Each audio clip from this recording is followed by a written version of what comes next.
তাই আল্লাহ বললো এটা আমার খাস ইবাদত। কমসে কম পুকুরে ডুব মেরেও তো পানি খেলেন। কে কে খেয়েছেন ডুব মেরে পানি? ছোটবেলায় খান না? কিন্তু রোজা ও আল্লাহর খুশির জন্য, তাই চোখের আড়ালে হয়ে গেল, সেই আল্লাহর জন্য সে রোজা রাখে। কিন্তু আজ বেঈমানের দলেরা, ইসলামের দুশমনেরা আমাদের ঘরে তো রোজা রাখাবার পরও বেকার করে ফেলছে রোজাগুলোকে। আপনারা সব এলাকায় রোজার পার্টি হয় নাকি? ইফতার পার্টি করেন নাকি? ইফতার পার্টিতে যাওয়া হারাম, চলবে না। ইফতার মাহফিলে যাবেন, সওয়াবের কাজ। ইফতার মাহফিলের নেতৃত্ব দেয় উলামা হযরতরা, আর ইফতার পার্টির নেতৃত্ব দেয় ফাসিক, ফাজিল, হারামখোর, বেরোজাদাররা। কথা বুঝছেন না? বোঝেন না? কত পার্থক্য বুঝলেন? ইফতার মাহফিল হলে যাবেন, ইফতার মাহফিলে আলেমরা থাকে, তারা নেতৃত্ব দেয়। আর আলেমরা হলো রাসূলের ওয়ারিস, তারা নবীর ইলমের ওয়ারিস। নবী চলে গেছেন, যাওয়ার সময় বলে গেছেন যে আমি আলেমে হাক্কানীদের রেখে গেলাম, তোমরা এদের কাতারে থাকবে, এদের পেছনে থাকবে। আর এখন তো আলেমরা বাপ কিছুই বলতে পারে না। এটা আলেমদের দোষ অবশ্য, সবাই নয়, কিছু কিছু আলেম আছে এখনো বলে, কেন তারা বিক্রি হয়নি, তারা নিজেদের গলায় এখনো মোহাম্মদ রসুলের বেল্ট পরিয়ে রেখেছে, তাই তাদেরকে কেউ টানতে পারে না। কিন্তু বেশিরভাগ উলামারা এখন কথা বলতে পারে না। কথা বুঝে আসছে? এই ইফতার মাহফিল হলে যাবে। তবে আমার যিনি মসলা শোনেন বা আমাকে জিজ্ঞেস করেন আপনি কি করেন, সবথেকে উত্তম হলো এটা, সারাদিন রোজা রেখেছি যে আল্লাহর খুশির জন্য, সেই আল্লাহ আমাকে যা খুশি করে রুজি দিয়েছে হালাল, ওই রুজি থেকেই আমি ইফতার করব। আমি অন্য কারো পয়সা করতে রাজি না। অনেক জায়গায় আমাকে জোর করে রোজার মাসে নিয়ে যাবে বলে, আমি কোনো জায়গায় যেতে চাই না। এবার আমি একটা ইউনিট চালাই, একটা দল চালাই, আপনারা জানেন কি জানি না, ফুরফুরা শরীফ আহলে সুন্নাত ওয়াল জামাত বলে একটা রাজনৈতিক সংগঠন চালায়। ওই সংগঠনের ব্যানারে কিছু ইফতার মাহফিল হয়। এবার আমাকে বলে হুজুর আপনি আসেন, দু কথা বলে দোয়া করেন। এবার সেখানে যদিও যায় আমি ইফতার বেঁধে নিয়ে যাই। তারা বলে কোনো চিন্তা নেই, আমি চিন্তার কোনো কারণে সতর্ক হতে হয়। আমি রোজা রেখেছি, আমি আমার পয়সা দিয়ে ভাবে ইফতার করবো। সারাদিন রোজা রেখার পরের পয়সা ইফতার করবো, ঠিক মন খুশি হয় না। আপনারাও করবেন। তাতে যদি আল্লাহ আপনাকে শুধু চিনি দিয়া শরবত খাওয়ায়, অতি খুশি আলহামদুলিল্লাহ বলেন যে আমার আল্লাহ আমার জন্য যেটা ভালো সেটা করেছে। তুমি তোমার নয়, তুমিও তোমার আল্লাহ। কোনটা তোমার বলো তো? এই কোনটা তোমার আছে নাকি? তোমার আল্লাহ, আমার আল্লাহ যদি আমাকে দুদিন শুকিয়ে রাখে, তাহলে আমি আমাকে শুকিয়ে রাখছি না, আল্লাহ তার সৃষ্টিকে শুকিয়ে রেখেছে। তা আল্লাহ যদি তার সৃষ্টিকে শুকিয়ে রেখে খুশি হয়, তা আমার মতে এত ব্যস্ত হয় কেন, এত বিপদ হয় কেন, এত টেনশন আমরা হই কেন? নিজেকে কুরবান করে দাও আল্লাহর কাছে। আমি আবার কি? আমি বলে কিছু নেই, সবই আল্লাহ। এ চোখ আমার নয়, আল্লাহর সৃষ্টি। এ কান আমার নয়, আল্লাহর সৃষ্টি। এ হাত আমার নয়, আল্লাহর সৃষ্টি। এ পা আমার নয়, আল্লাহর সৃষ্টি। এ জবানের কথা আমার নয়, আল্লাহ দিয়েছেন, ব্যবহার করতে তাই করতে পারছি। কোনটা আমি তৈরি করিনি বাপ। তাহলে আমার খিদে লাগলে আমার আত্মা যে রূহ জান কষ্ট পায়, ওই জানটাকে সৃষ্টি আল্লাহ করেছে। ওই জানটা আমার যতটা আমি না ভালোবাসি, তার থেকে বেশি আল্লাহ তার সৃষ্টিকে ভালোবাসে। জোরে বলুন সুবহানাল্লাহ। বা ওয়াজ করতে গেলে সময় লাগে, আমি কিভাবে ওয়াজ করবো? এইভাবে হবে? কোন দিকে যাবো দিশে বুঝে পাইনি, কখন এখানে একটু কখন ওখানে একটু বলে ফেলছি। তাই দরুদ শরীফ ওই দিকে কম পড়ানো হলে একটু পড়ানো দরকার, সব হয়। কেন আমি জানছি দু কথা বলতেই পারবো না। তারপর এর মধ্যে থেকে একটাই কথা বলবো, জীবনে প্রতিটা মাত্রা যাবে আমার স্রষ্টাকে খুশি করা।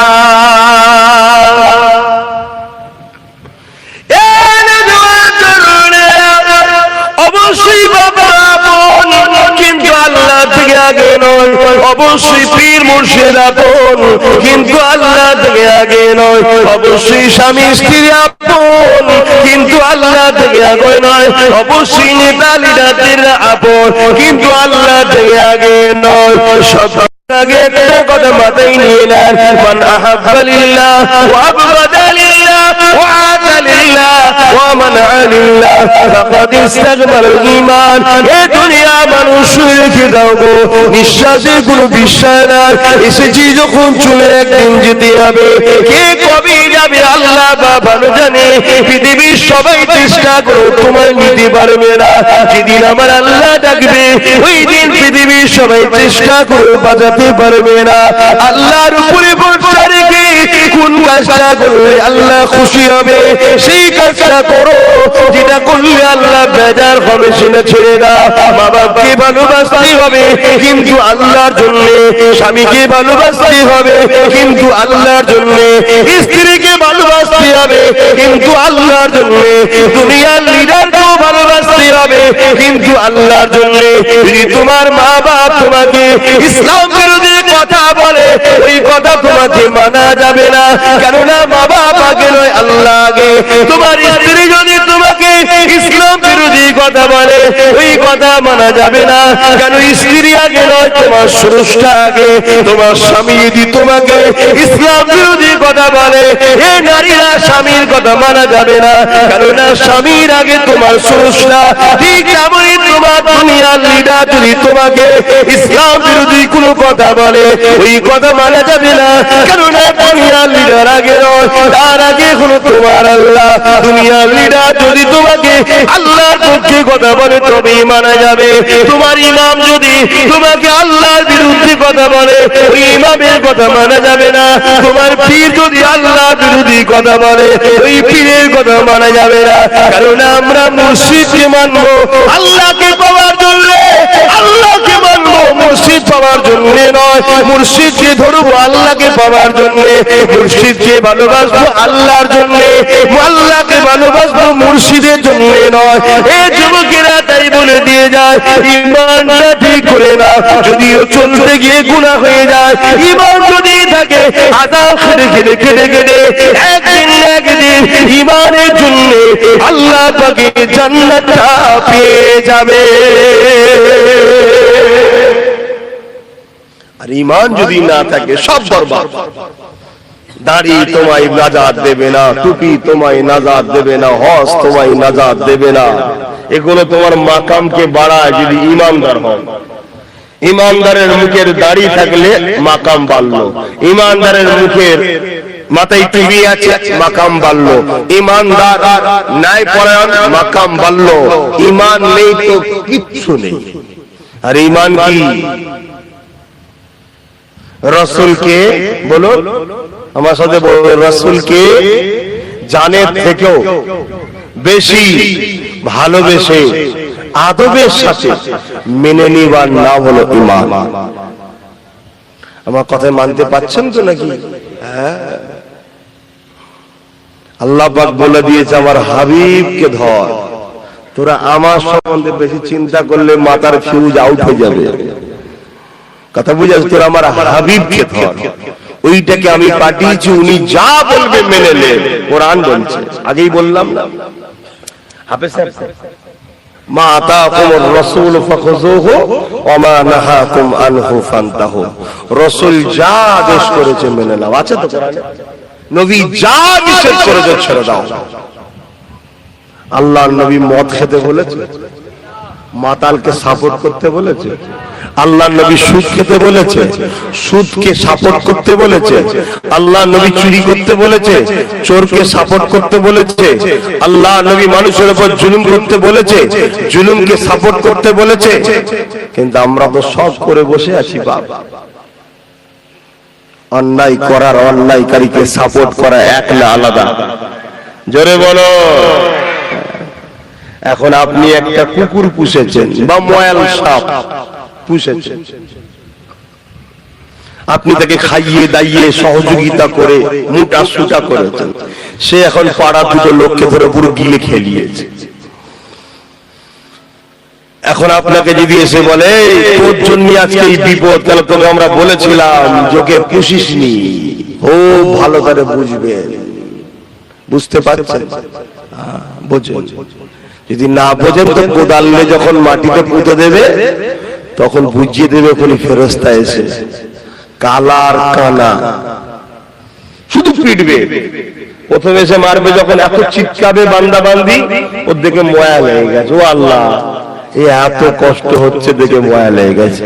আল্লাহ চোখে অন্ধ করে দেবে, আর দেখতে পায় না। তারপর কানে চিৎকার শুনছে, তো বলছো আল্লাহ এর আওয়াজ শুনতে পাচ্ছি। আল্লাহ কানেও কালা করে দেবে, এবার পিটিয়ে যাবে, কামত পর্যন্ত পিটবে। একবার করে মারবে 70 গজ। কথা বুঝে আসছে? নিচেই চলে যাবে, আবার টেনে তুলে নিয়ে আসে, আবার মারবে, যেখানে শেষ নেই। এই আমরা মৌলী সাহেব গল্প করছি নাকি? জাহান্নামীদের ঘরে যখন দেয়া হবে, এই সূরাতে দেয়া হবে না, আর এই চামড়া গুলো 70 গজ মোটা হবে। শরীরের চামড়া 70 গজ মোটা হবে। দুনিয়ার চামড়ায় আগুন লাগলে কি হয়? পুড়ে ছাই হয়ে যায়। কথা বুঝে আসছে না? এই কিছুদিন আগে পেপার টেপারে দেখছিলেন, পুরা বার করছে, বেঁকে চুরি ইটু হয়ে গেছে, দেখছেন না? পুড়ে ছাই হয়ে যাবে। আর কিয়ামতে যখন জাহান্নামে দেবে, ও আগুন লেগেই যাবে। শুধু যেমন সেই চর্বি, কখনো দেখেছেন শিক কাবাব করেছেন? কাবাব কুরবানির সময় কাবাব টাবাব করেন কি গো হাজি সাহেব, খেয়েছেন? ওই কাবাবে সে চর্বি থাকে, তলা থেকে টপ টপ করে পানি পড়ছে, ও কিন্তু সহজে গলছে। তা আগুন লেগেই যাবে, রস বেরিয়ে যাবে, চামড়া কিন্তু পুড়াবে না, মানে কষ্ট হবে, শেষ হবে না কিয়ামত। তাই বুঝে নাও। এখন পাড়ার লোকেরা বলছে, তোকে বলেছিলাম এ সাপ পুষবি নি, এ সাপ কিন্তু বড় হলে ক্ষতি করবে। তুই দুধ কলা খাইয়ে তাকে আদর করিয়ে বড় করলি, ও তো পাড়া দুটো লোককে খেয়ে ফেলেছে, এবার কি হবে? বলছে আমি কি খেয়েছি? সাপ তো খেয়েছে। বলছে তুই তো পুষে বড় করেছিস। মার বাড়িওয়ালার হবে না? বুঝতে পারছেন? তাহলে কেউ যদি জুলুম করে, সে শুধু মার খাবে না, আমরাও জালিমকে সাথ দিয়েছি, আমাদেরও পেদারি খেতে হবে। তারা হয়েছে কোথায়? সব বুঝবে আল্লাহ। আল্লাহ পাক কাউকে ছাড়বে না। এখনো সময় আছে, অসংখ্য পরিবর্তন হবে। আমার নবীর কথা মানবে না? মানবে না? হাত তুলে দেখাও কারা মানবে। আলহামদুলিল্লাহ। মিশকাত শরীফ আব্দুল্লাহ ইবনে উমর থেকে রায়াত, নবী বললেন, এ আমার মাননেওয়ালারা। কারা মাননেওয়ালা? নবীর হাত তুলে দেখান। নবীর মাননেওয়ালা কারা? আলহামদুলিল্লাহ, আপনাদের জন্য হাদিসটা বলছি।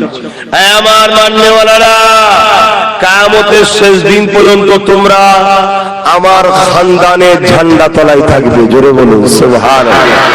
অর্থাৎ কুরাইশ বংশের ছেলের নেতৃত্ব মানতে হবে। আজ আমি একটা ইউনিট তৈরি করছি, আপনারা নিশ্চয়ই জানেন।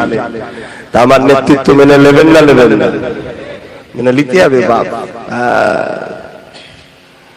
সময় এখনো আছে, তওবা করুন, আল্লাহর কাছে কাঁদুন যে আল্লাহ জীবনে যা করেছি জানতাম না, করে ফেলেছি, আজ জেনে গেছি আর না। মনে রেখে দেবেন, এই কবরের জমিনে যখন তোমাকে আমাকে রাখা হবে, কেউ যাবে না এই কবরের জমিনে, কিন্তু এই কবরের জমিনে একজন আসবে। বুখারী মুসলিমের হাদিস, আল্লাহ পাক তাকে নিয়ে আসবে, তিনি তাশরীফ আনবে, তিনি অন্য কেউ নয়, দুরু জাহানের সুলতান নবী দু আলাম নবী মুহাম্মদ রাসূল তাশরীফ আনবে। দুনিয়ায় যদি তিনার নেতৃত্ব মেনে নাও, তিনাকে লিডার বলে মানো, আর তিনার পক্ষ থেকে আমরা নেতৃত্ব দিচ্ছি, অর্থাৎ তিনার কথাকে আপনাদের কাছে পৌঁছে দিচ্ছি, আমাদের কথা নয়। কথা বুঝছেন? সেই রাসূলের আদর্শকে মেনে নাও নিজের জীবনে, তাহলে নবী আমার তখন কিয়ামত কবরে বলবে, ফেরেশতা ও আমার গোলাম ছিল, কে নাজাত দিয়া দেয়া হোক। জোরে বলুন সুবহানাল্লাহ। আর দুনিয়ায় রাসূল ছেড়ে দিয়ে নবী দ্বীনকে যারা মিটাচ্ছে, তাদেরই পিছনে হই হই করে ঘুরে বেড়াও। মনে রেখে দিও, কবর তোমার ডাকছে, তোমার জবাব দিতে হবে। আজ আমাদের ঘরের ছেলেদের ইসলামিক কোন ইউনিফর্মের উপর, ইসলামিক কোন কালচারের উপরে আঘাত দিলে আমাদের ছেলেদের ব্যথা লাগে না, কিন্তু যারা ইসলামের বিরুদ্ধে, তাদের কিছু হলে আমাদের ছেলেদের বুকে ব্যথা ওঠে। হয় না? হয় না? কি কোথায় চলে গেল। আবার এগুলো যদি আমি বলি, আবার কিছু মুসলমান আছে শুকনো মুসলমান মুনাফিক, তাদের আবার কষ্ট হয়, এসব কথা কেন বলবে, উনি আসবে পেলেন ঘটনা বলে চলে যাবে। তার ঘটনা শুনে নাও। আল্লাহ বললেন বান্দা ঈমান নিয়ে আসো। কার মতো ঈমান আনবো? এই আয়াতের ব্যাখ্যায় বলছেন সাহাবাদের মতো ঈমান আনো। সাহাবারা কেমন ঈমান এনেছে শুনে রেখে দেন। এই যুবকেরা, তরুণেরা, বাপেরা, আল্লাহ নবীর সাহাবারা কেমন ঈমান এনেছিলেন। এক সাহাবীর নাম বলে দেয় হযরতে খুবাইব রাদিয়াল্লাহু তাআলা। হযরতে খুবাইব রাদিয়াল্লাহু তাআলা আর একজন সাহাবী ছিলেন হযরতে খাব্বাব রাদিয়াল্লাহু তাআলা।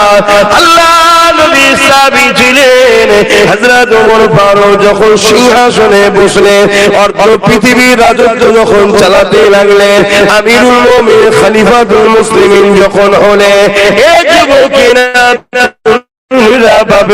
হযরত খাব্বাব রাদিয়াল্লাহু তাআলা আনকে আল্লাহ নবী সাহাবী হযরত ওমর বলেছিলেন, এ নবী সাহাবী শুনেছিলাম তোমার উপরে অনেক জুলুম অত্যাচার হয়েছিল, একটুখানি আমাকে বলো কি জুলুম অত্যাচার হয়েছিল।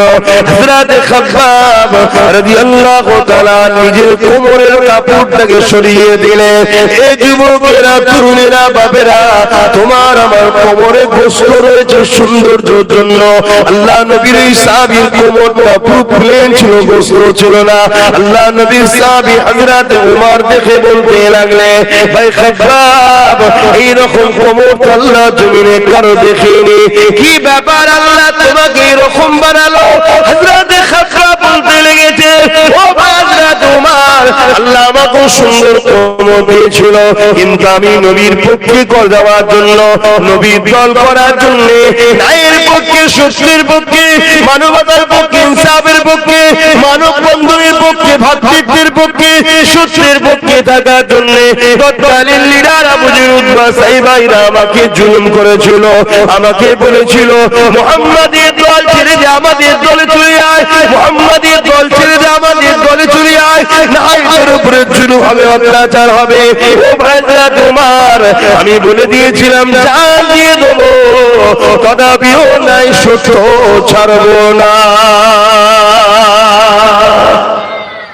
আজও তোমাদেরকে বলা হয়, কি বলা হয় না, হয় না, জুলুমের দিকে আসো, মিথ্যার দিকে আসো, অন্যায়ের দিকে আসো, সন্ত্রাসীর দিকে আসো, ফিতনার দিকে আসো, খুনের দিকে আসো, মার্ডারের দিকে আসো, চিটিংবাজির দিকে আসো, তুলাবাজির দিকে আসো, বলা হয় না, হয় না। আর বলতে লাগে না, আপনাদের ঘরে এখন এক মুঠো বিরিয়ানি দিলেই চলে যাবে, বেশি খরচ করতে লাগে না।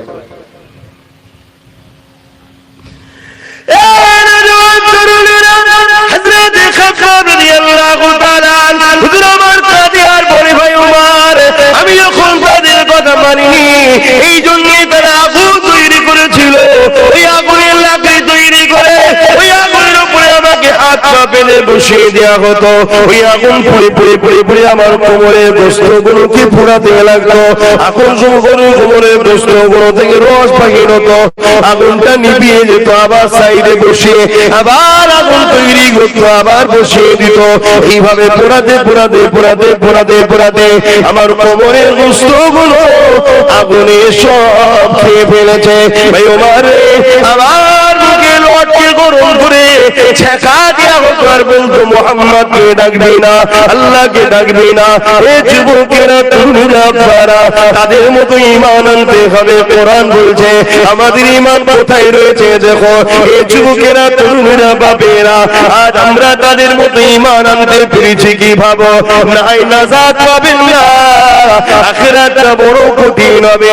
কি ভাবছেন, কি করছেন আমি জানি না, যদি কারো মনে হয় যখন হবে তখন দেখবো, কি দেখবে যুবক?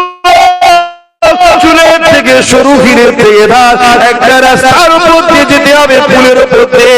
পুলের ওই দিকটা আছে জান্নাত, তলায় আছে জাহান্নাম। আল্লাহ বলবে যারা জান্নাতে যেতে চাও যাও, ওই পুলটা কিন্তু পার করতে হবে। ওই পুলটা পার করতে গেলে দুনিয়ার খুশি আমাদের চলে যাচ্ছে, দুনিয়ায় মার্ডার করার পর বাইরে বাইরে ঘোরা করা যাচ্ছে, কেননা নেতার হাত থাকলে সব জায়জ হয়ে যাচ্ছে। কিন্তু এই পুলটা পার করতে গেলে কোনো ঘুষ চলবে না, কোনো দাদাগিরি চলবে না। ওই পুলটা পার করতে গেলে ঈমান লাগবে, ঈমান লাগবে। কেমন ঈমান? সাহাবাদের ঈমান যেমন ছিল, একদিকে হারাম তোমাকে ডাকছে, একদিকে হালাল তোমাকে ডাকছে, একদিকে শয়তান তোমাকে ডাকছে, একদিকে রাসূলের গোলাম আব্বাস তোমাকে ডাকছে, বা আলেম ওলামারা তোমাকে ডাকছে। হে বাপেরা, নওজোয়ান তরুণেরা, তোমাদেরকে ডিসাইড করতে হবে আমি রাসূলের দলে যাব না ইবলিসের দলে যাব। কারণ পৃথিবীর জমিনে দুটো দল আছে, একটা রহমান আল্লাহ পাকের দল, আর একটা হলো ইবলিসের দল। আল্লাহ দলের পক্ষে 1 লক্ষ মতান্তর, 2,24,000 নবী রাসূল এসেছে, আখরি নবী মুহাম্মদ রাসূল এসেছে। সেই নবী বর্তমানে নবী পাকের পক্ষ থেকে নবীর ওয়ারিসরা রয়েছে। কারণ নবী আমার বিদায় নিবার সময় বলে গিয়েছিলেন, বাবারা শুনে রেখে দাও, আমি নবী তোমাদেরকে 3টে জিনিস রেখে গেলাম, 2টো নয় 3টে। প্রথম নম্বর হলো কিতাবুল্লাহ, আল্লাহ পাকের কিতাব। দ্বিতীয় নম্বর সুন্নাতে রাসূলি, আমার সুন্নাহ। 3 নম্বর হলো আহলে বাইতি, আমার পরিবার, আমার খানদান। তাই মিশকাত শরীফে আব্দুল্লাহ ইবনে আব্বাস রাদিয়াল্লাহু তাআলা হাদিসটা বললাম, হযরত ওমর ইবনে আব্দুল্লাহ খুজুরি হাদিসটা বললাম, কি নবী আমার জানিয়ে দিলে, হে আমার মাননেওয়ালারা, তোমরা ইদিক ওদিক করো না, কেননা আমার খানদানের হাতে কিয়ামতের সেই দিন পর্যন্ত 2জন যদি আমার বংশের থাকে, তার মধ্যে একজনের হাতে আমার ঝান্ডা থাকবে।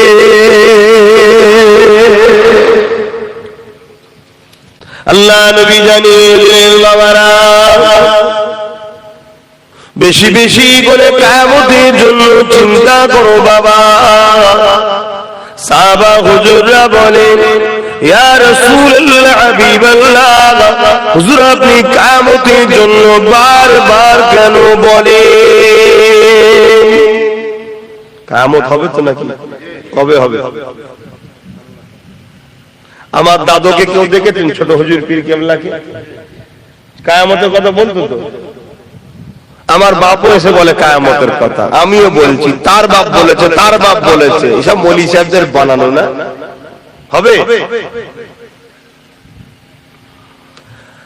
আল্লাহর কোরআন জানায়, ইযা ওয়াকাতিল ওয়াকিয়া লাইসা লিওয়াকাতিহা কাযিবা। এটা এমন একটা ঘটনা যেটা অবশ্যই ঘটবে, যার মধ্যে কোনো মিথ্যা নাই। কোরআন যখন বলেছে কিয়ামত হবে, অবশ্যই হবে। কারণ কোরআন এমন একটা কিতাব পৃথিবীর জমিনে, জালিকাল কিতাব লা রাইবা ফি, কোরআন চ্যালেঞ্জ দিয়ে দিয়েছে, পড়বি পরে, মানবি পরে, আগে বিশ্বাস করলে সেই কোরআন, যার মধ্যে ভুল তো দূরের কথা, কোনো সন্দেহ নাই। সেই কোরআন যুগে যুগে এই মানুষ জাতিকে বাঁচাবার জন্য মহান স্রষ্টা 2টো করে জিনিস পাঠিয়েছে, একটা কিতাব আর একটা হলো কিতাব বোঝানোর জন্য নবী রাসূল পয়গম্বর, পথ প্রদর্শক, আওতার, মেসেঞ্জার। 104টে কিতাব। কটা?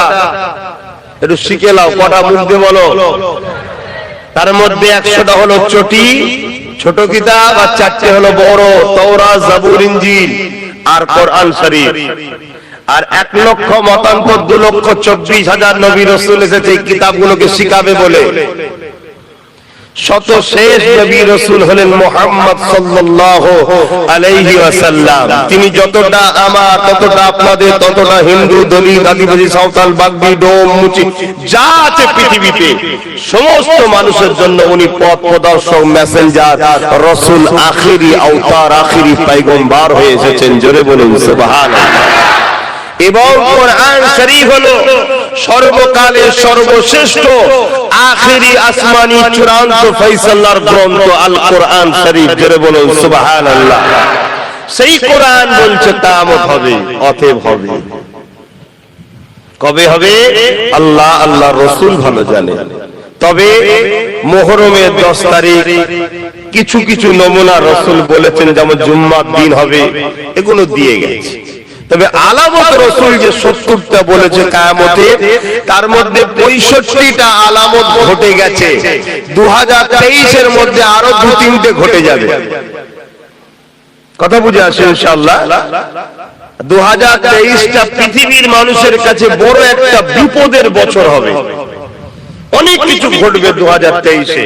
বেশিরভাগ কিতাব এবং যা ভবিষ্যৎবাণী আমার দয়ার নবী করে গেছেন তা থেকে যতটা আমাদেরকে আল্লাহ শিখিয়েছে সেই অনুযায়ী, আর মুহাম্মদ রাসূল যা বলেছে একটা কথা চুল পরিমাণ লড়ে না, হুবহু হয়। জোরে বলুন সুবহানাল্লাহ। কেন হয়?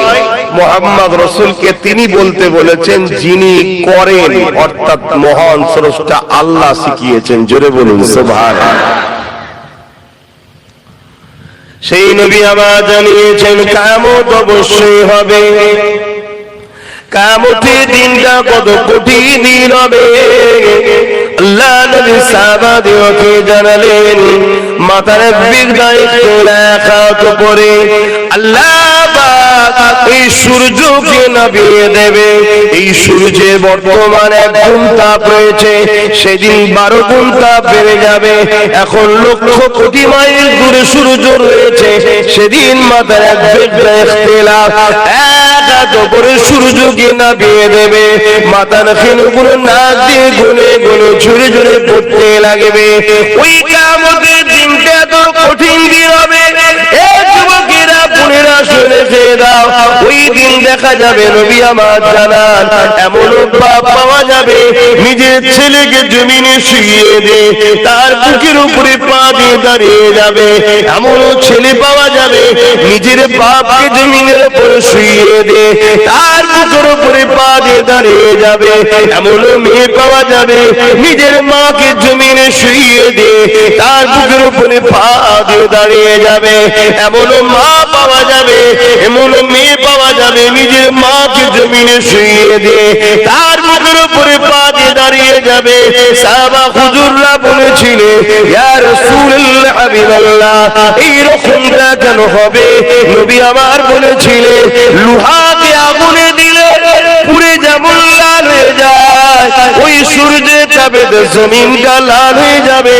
জমিনের উপরে মানুষ দাঁড়াতে পারবে না, যার উপরে যার জোর চলবে, জোর করে জমিনে শুয়ে তার বুকের উপরে পা দিয়ে দাঁড়িয়ে যাবে।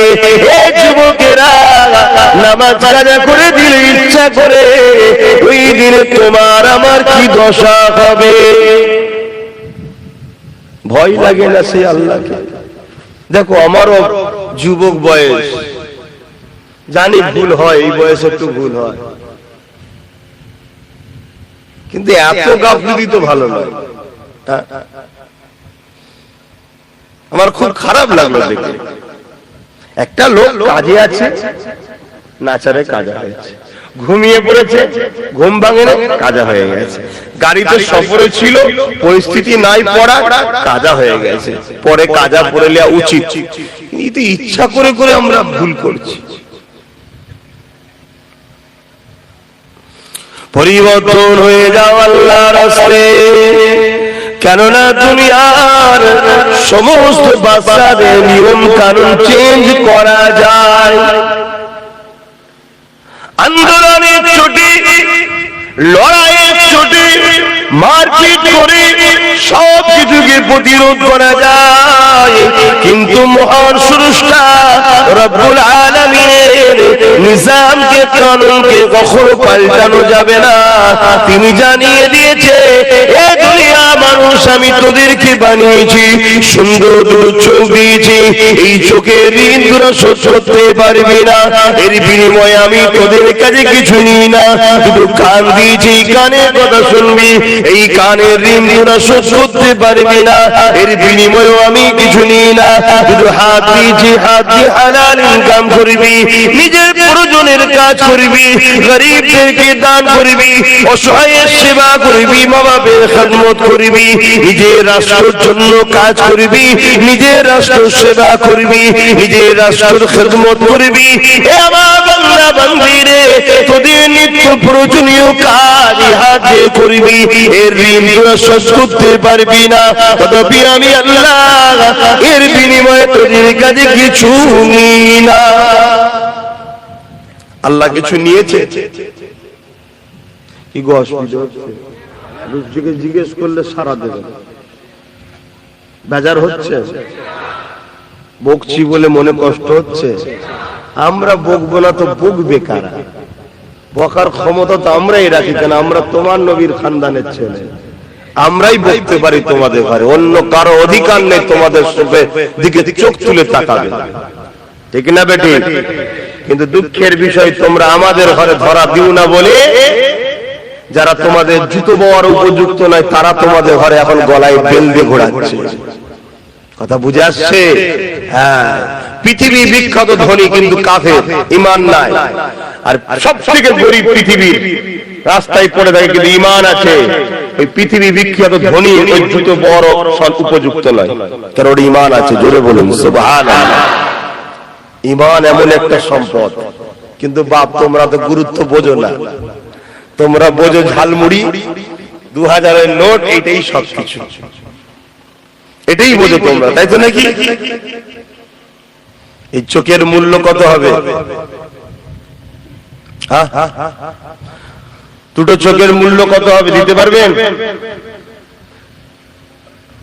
এই যে কানে কথা শুনতে পাচ্ছেন, এর মূল্য দিতে পারবেন?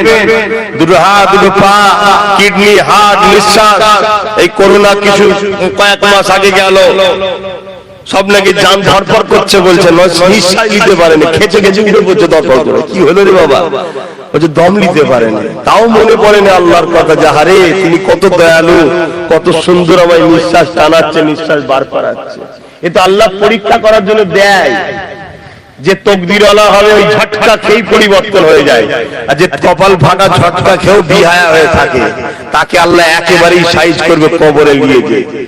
আর যাতে দুনিয়ার বুঝে হয়তো গাফিল হয়ে গেছে, ভুল করে আছে, আল্লাহ একটু ঝটকা দেয়, ওর ঘটটা এসে যায়, সত্যি তো ভুল